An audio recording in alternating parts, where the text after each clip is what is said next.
Welcome back, everyone, to another week of Ramban ala Parsha.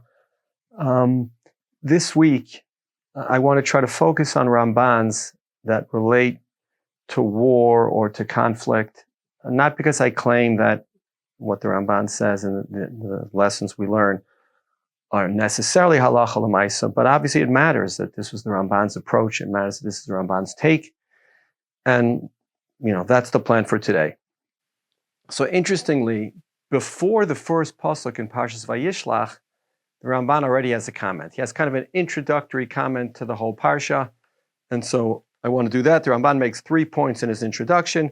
Let's look at them together. Says the Ramban. Again, this is the Ramban before. It's not on any pasuk. Nichteva haparsha azot lahodia ki hitzil hakadosh baruch hu et avdo uge'alo miad chazak mimenu.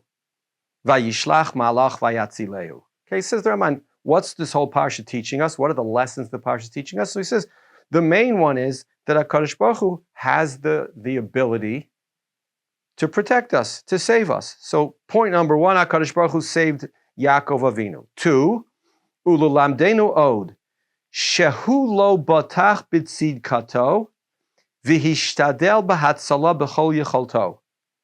Point number 2 is almost the opposite of point number 1. Yes, HaKadosh Baruch Hu saved Yaakov Avinu.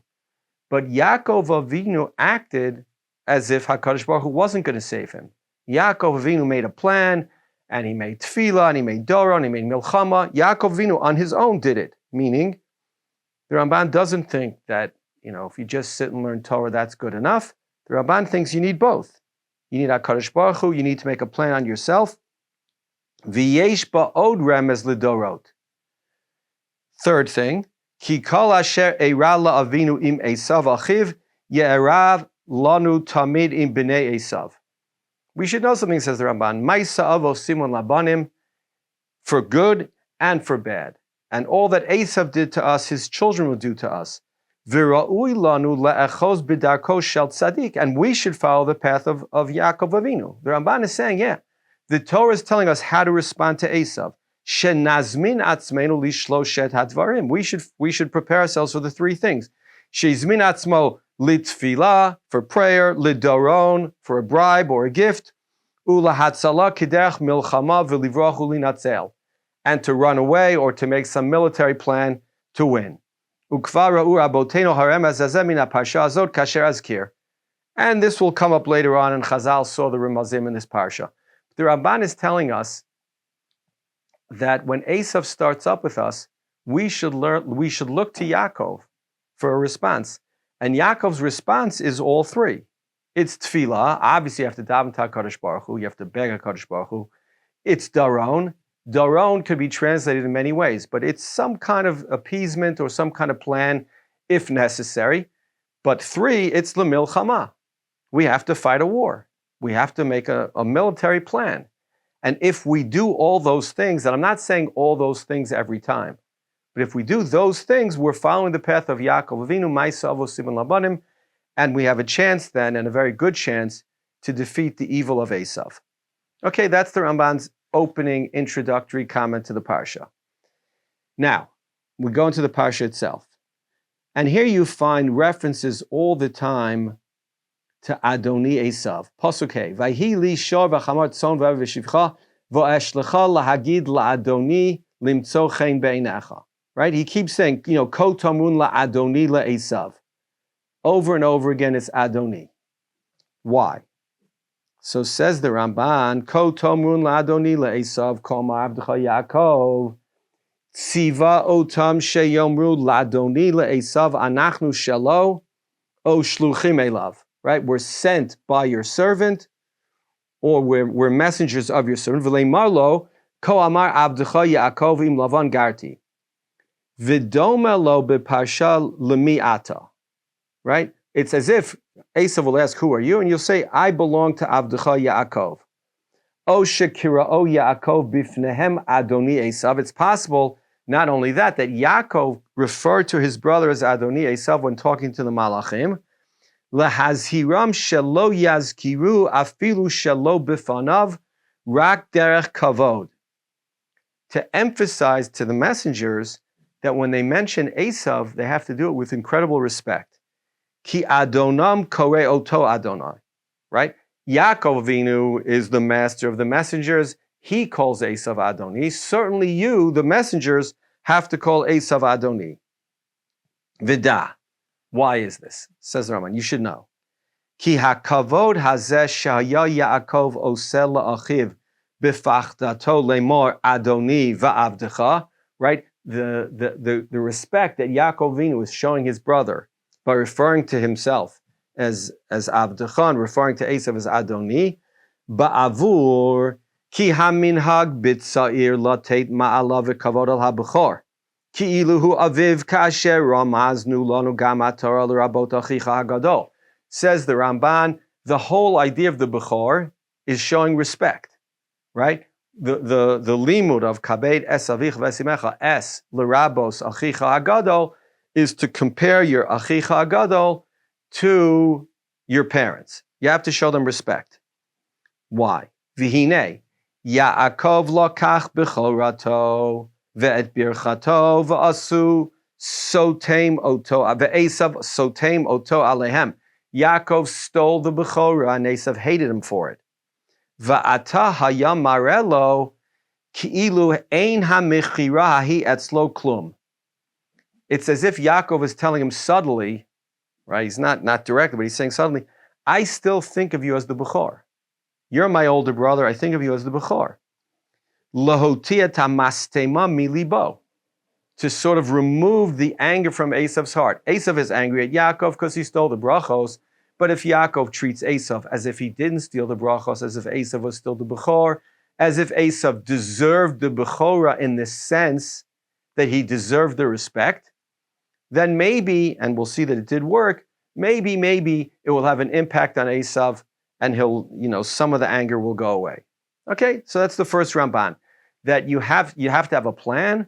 And the plan is to sort of weaken Esav's anger by being respectful to him in a way that might, allow him to forgive Yaakov in the end. Okay, a few psukim later, we find as follows.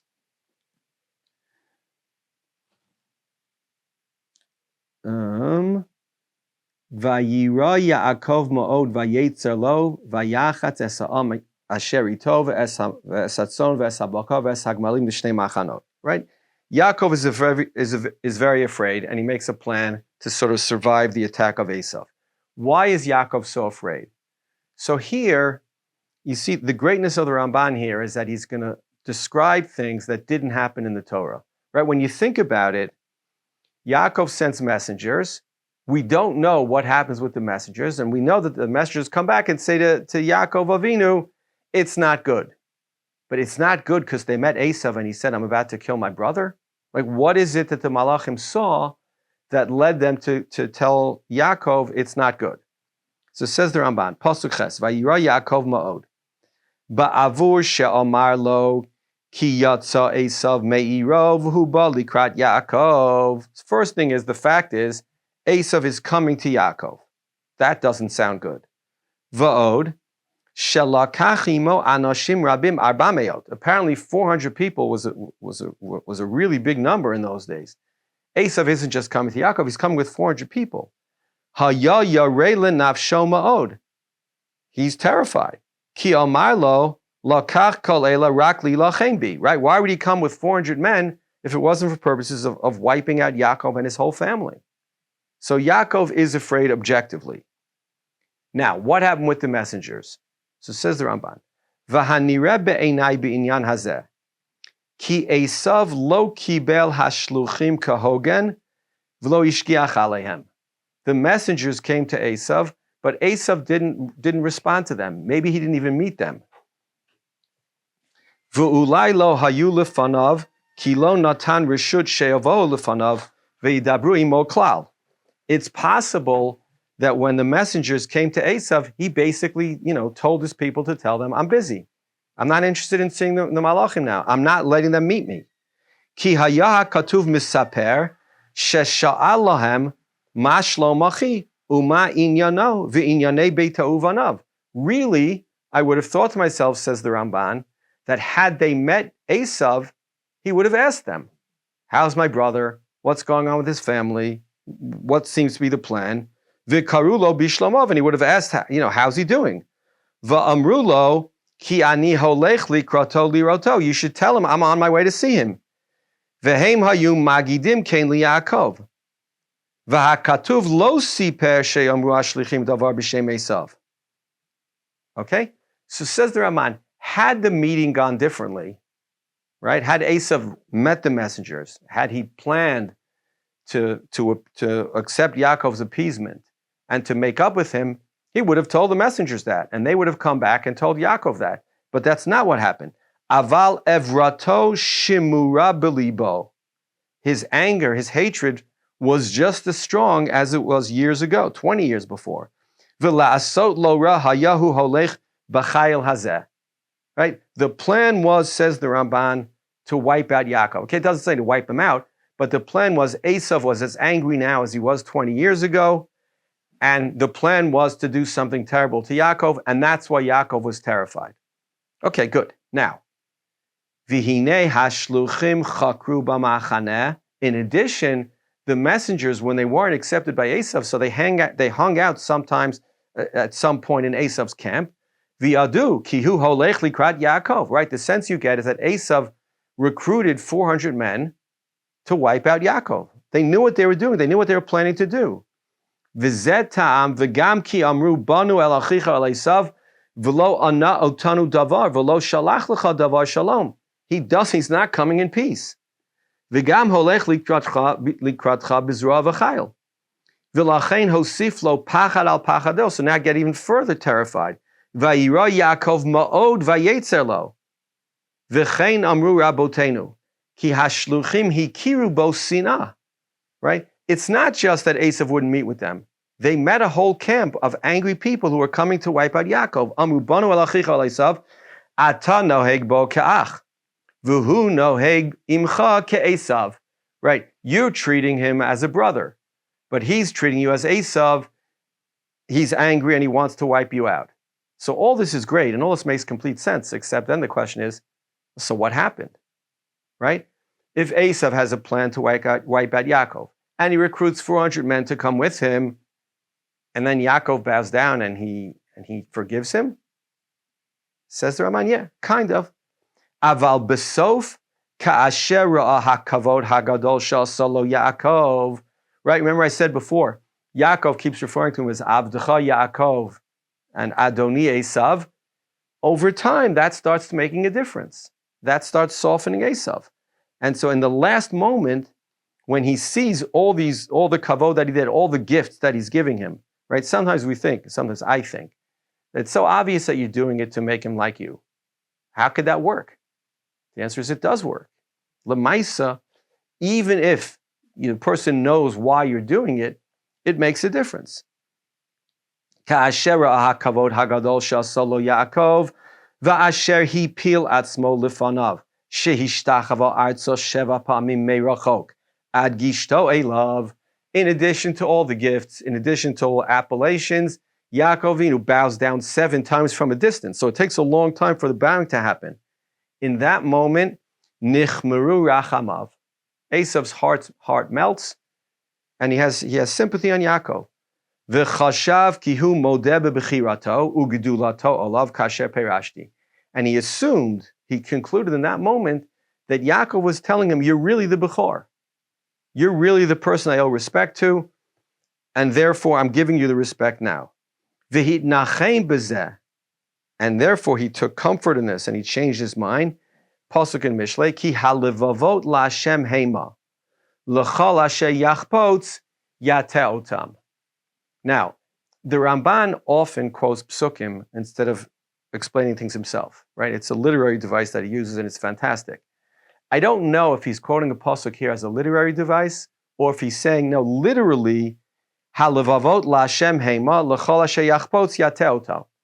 That God changed Esav's heart in that moment, right? My instinct is no. My instinct is the plan changed Esav's heart.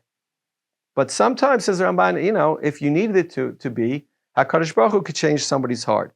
And the plan to kill Yaakov in that moment changed into they were really brothers, and Yaakov was respecting him, and Esav at the end of the day was happy to accept Yaakov as his brother.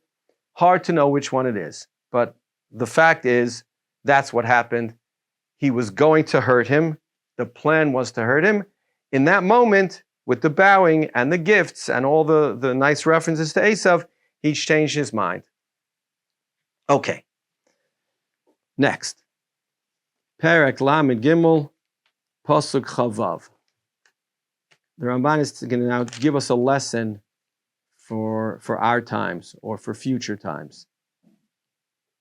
Perek Lamed Bet, Pasuk Chavav. Sorry about that. Says the Pasuk as follows, right? The sorrow shel Esav fights with Yaakov. Vayar ki lo yacholo. He couldn't overcome Yaakov. Vayiga b'kaf yerecho, right? He grabbed him on his sciatica nerve. Vateka kaf yerech Yaakov be'av koimo, and he injures Yaakov Avinu. Why? What's the point? What does it mean that he couldn't overcome him? Vayar ki lo yacholo, says the Ramban. Malachav giborei koch osed dvaro.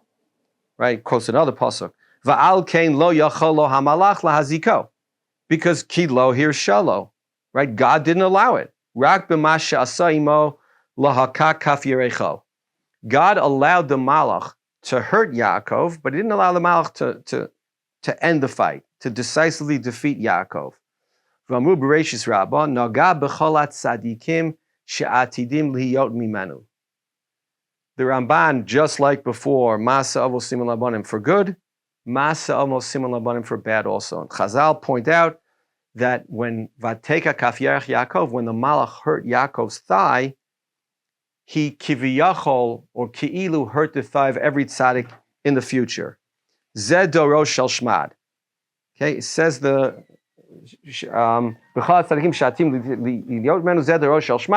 it's a reference to generations of persecution. I'm going to read this, but it's hard to read. Va'inyan ki hameora kalu kulo remez ledorotav sheyed dor bizaro shel Yaakov yitgaber Esav alehem ad sheyeh karov lekakeh beit Satan. It's hinting that there will be a generation in which Esav will come really, really close to defeating us. Really, really close. Lekakeh beit Satan could mean one of two things. It could mean to stop them from having children going forward, or just to destroy them. There was such a generation. And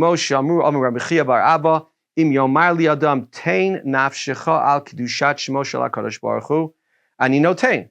If I have to die al Kiddush Hashem, I'm happy to die al Kiddush Hashem. But they need to kill me immediately, because it will be too hard for me to hold out. But I can't live through a whole generation like that. I can't live through the extended torture that they're going to put me through. I'll skip to the end. V'yesh dorot acherim she'asu imanu kazeh v'yotera mizeh. Says the Ramban. Since then, the Ramban is talking in the Middle Ages. He's saying, since the time of the Tanaim, we've had worse generations, and they've done worse to us. V'hakol sovalnu v'avar aleinu kimo sheramaz v'yavo Yaakov shalem. Right? At the end of the story, the Torah tells Yaakov shalem ir Shechem, right? He came complete. He survived it. And says the Ramban, and the Ramban, lived through difficult times also. I don't want to compare times. We're living through difficult times. The Ramban lived through difficult times. The Ramban is telling us the story of the sorrow shel Esav is to let us know, no matter how bad it looks, no matter how dark it feels, no matter how much pain we're in, we're going to be okay. We're going to survive. Not only going to survive, we're going to thrive, and we're going to live for a time of the Geula. Okay, that's the story of Yaakov and Esav. There's one other fascinating story in this week's parsha. Fascinating is not really the right term. It's a Galus story, another Galus story, and that's the story of Dinah and Shechem. Right?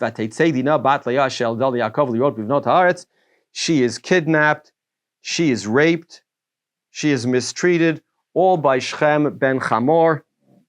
And then we come to an interesting pasuk. Right? This terrible thing happens.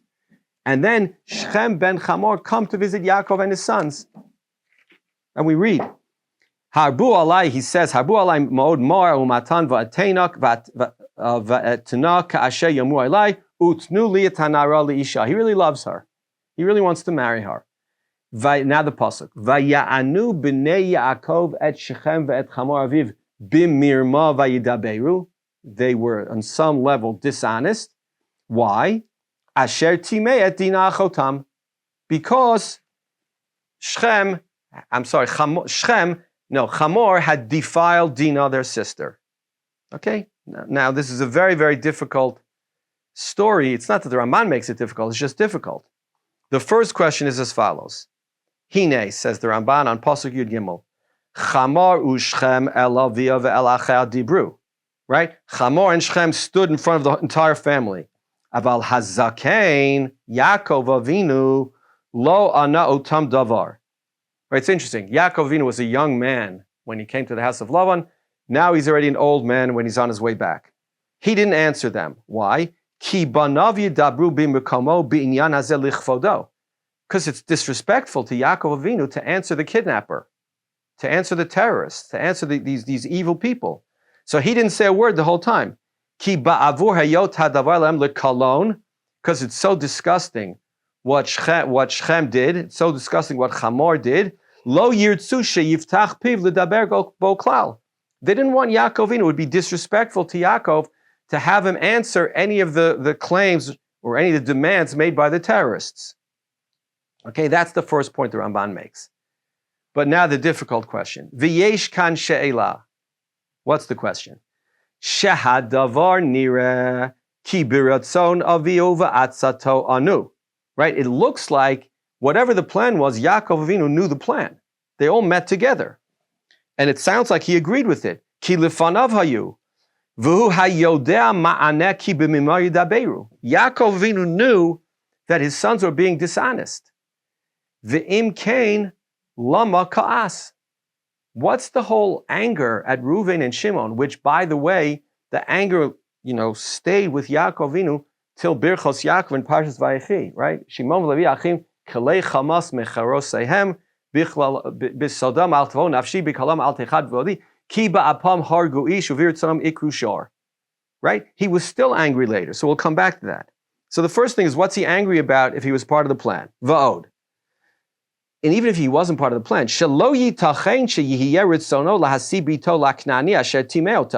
there's no way he wanted his daughter to marry the rapist.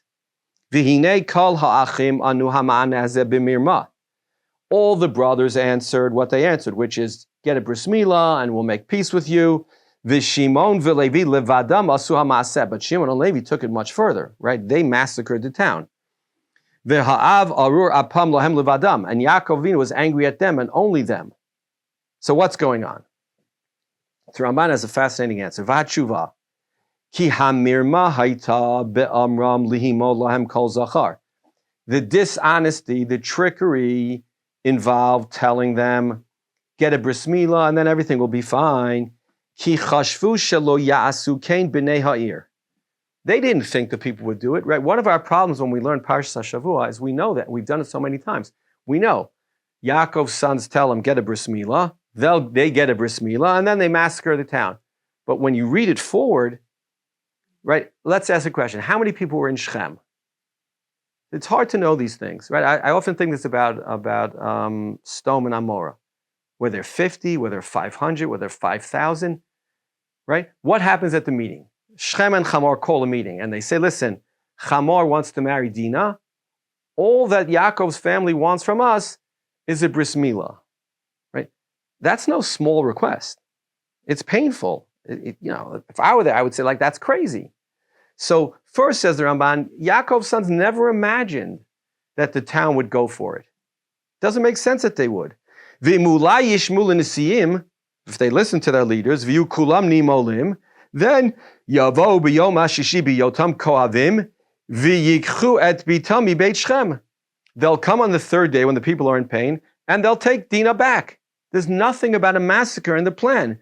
V'zot atzat kol ha'achim u'virshut avihem. That's what Yaakov agreed to. V'shimon v'levi ratzu lehinakei mehem v'hargu kol anshei ha'ir. But Shimon and Levi, they couldn't leave well enough alone, and they killed the city. Okay, and so you assume in the Ramban that the anger of Yaakov at Shimon and Levi is, yes, I agreed to the plan. The plan was, let's tell them to get a bris milah. Either they won't and we'll take Dinah back, or they will and it'll be easy to take Dinah back because they'll all be in pain. But Shimon and Levi went ahead and did what they did. Okay, fine. The problem is that Shimon and Levi aren't just anybody, right? Even if you want to discount Shimon, right? Levi is the great, the leader of Sheva Levi. Moshe and Aaron come from Levi. How could it be? V'rabim yishalu ve'echasu b'nei Yaakov hatzadikim ha'ma'aseh hazeh lishpoch dam naki. How could they have done this? How could they have killed innocent people? So here you come to a major machlokas between the Rambam and the Ramban about the Sheva Mitzvos Bnei Noach.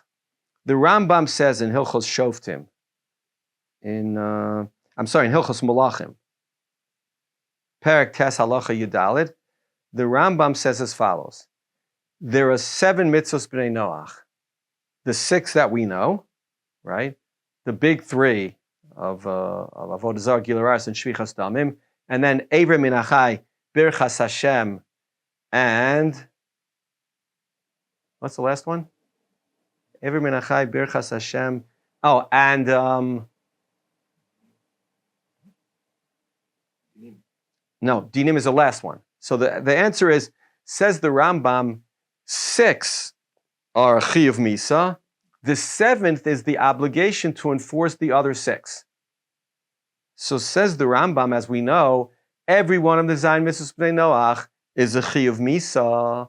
The people of Shechem all had an obligation to enforce the law against Chamor and against Shechem, who violated Gezel. That's the one I missed before. Gezel is kidnapping. When they kidnapped Dinah, they were Chayiv Misa.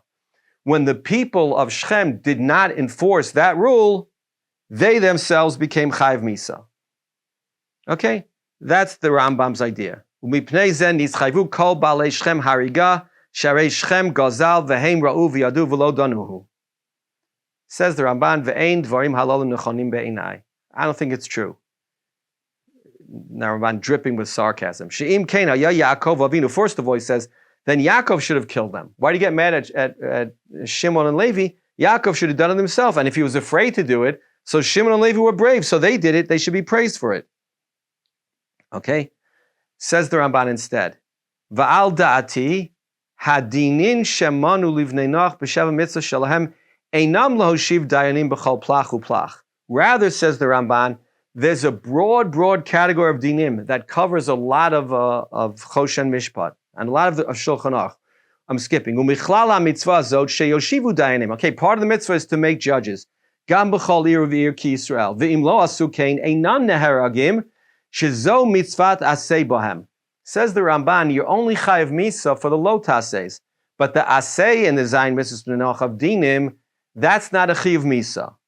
But then he really makes the point. Uma yivakesh ben harav toevot Hashem hayu. I'm sorry. Uma yivakesh ben harav chiyuv. V'chi anshei Shechem v'chol shima amim lo ovdei avodah zarah umegale arayos v'osim kol toavot Hashem hayu. They weren't lowlives? They weren't chayv misa for 1,000 other reasons? How could it be that the only thing they were chayv misa for was dinim for not enforcing the law against Chamor? They should be chayv misa for 1,000 reasons. Says the Ramban, that's not what happened. What happened was, since damam, their blood was worth nothing to the Bnei Yaakov, they were bad people, and they were all chayv misa. So when the opportunity arose, Shimon and Levi enforced that halacha. It wasn't that they had to. If we're honest with ourselves, it's because they wanted to, and therefore they enforced the halacha. Now, the problem we're left with is we understand why Shimon and Levi did it. These were bad people. But why was Yaakov so angry? And if Yaakov was angry, as the parsha ends, because maybe all the people in the surrounding towns will gang up on him, but apparently it didn't happen. Now it's interesting, the Ramban thinks it did happen. The Ramban thinks in the Sefer Milchamot Hashem, which is, people refer to it by different names, it's some Sefer of history that didn't make it into the mainstream. The people did gang up on them, and Yaakov had to go to war, or he needed a miracle to save them. But the end of the story really is problematic because Yaakov comes out so strongly against Shimon and Levi, but the Torah, right? And Yaakov says, "Achartem oti lahavisheni biyoshev haaretz b'akninu v'aprizi v'ani mitei mispar v'nesfu alai v'yikuni v'nishmadati ani uveiti." Right? It's going to be bad because of what you did. But the Torah gives the last word to Shimon and Levi. Vayomru hachizona ya'aset achotenu. Right? When all is said and done, whoever we paskin like, whatever the reason, these are bad people. These are evil people. These are people who turned our sister into a zonah, and we can't abide that. And therefore, Shimon and Levi did what they did. They were never forgiven by their father, but it's possible they were forgiven by history. And it's possible that Shimon and Levi, and particularly Levi, were able to take on a leadership position in spite of what they did, or maybe because of what they did. I don't know. I'm just suggesting it. And, we should learn lessons from Shimon and Levi. Shabbat Shalom to all.